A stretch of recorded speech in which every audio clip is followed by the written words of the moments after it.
anti-war demonstrators protest U.S. involvement in the Vietnam War in mass marches, rallies, and demonstrations. Central Park is the starting point for the parade to the UN building. The estimated 125,000 Manhattan marchers include students, housewives, beatnik poets, doctors, businessmen, teachers, priests, and nuns. Makeup and costumes were bizarre.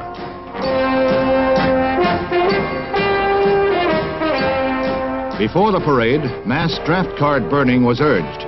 Demonstrators claimed 200 cards were burned, but no accurate count could be determined.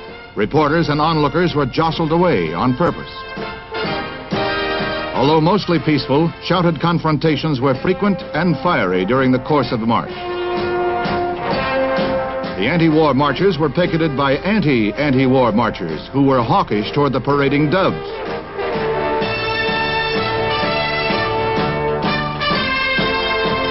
Civil rights leader Martin Luther King leads the procession to the United Nations, where he urges UN pressure to force the U.S. to stop bombing North Vietnam. Police arrested 5 persons as disorderly. 3 were grabbed when they rushed the parade float. No serious injuries, however, in New York's biggest anti-war march. A companion peace demonstration brings out 50,000 marchers in downtown San Francisco. They parade 2 miles along Market Street, pacifists and hippies together. Gigantic Kezar Stadium holds the mass rally, where anti-war songs and speeches trigger a short scuffle between pro and con factions. No one was injured. Both demonstrations were sponsored by a loose coalition of left-wing, pacifist, and moderate anti-war groups. President Johnson, meanwhile, let it be known that the FBI is closely watching all anti-war activity.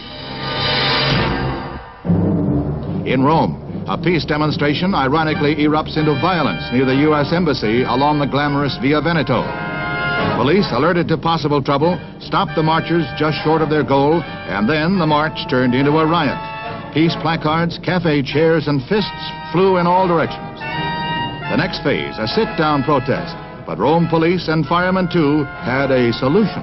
The solution, H2O, applied freely and under high pressure by the Rome Fire Brigade. The strong water jets bowled over demonstrators one after another. They dried out in the pokey. It took police 1 hour to break up the mob. 33 rioters were arrested. In this age of protests, one of the most recent finds 4,000 Londoners decrying British support for U.S. action in Vietnam. There were a few minor scuffles, but no arrests. The demonstrators were stopped from approaching Prime Minister Wilson's Downing Street home.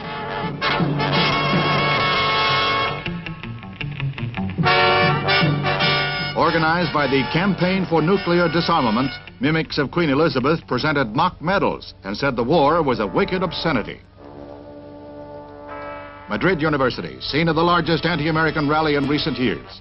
Posters, leaflets, slogans, and student speeches all carried a vehemence seldom seen here before.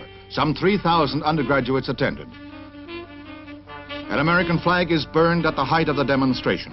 Both President Johnson and Francisco Franco were vilified. A new low in public protest, added strain on Spanish-American relations.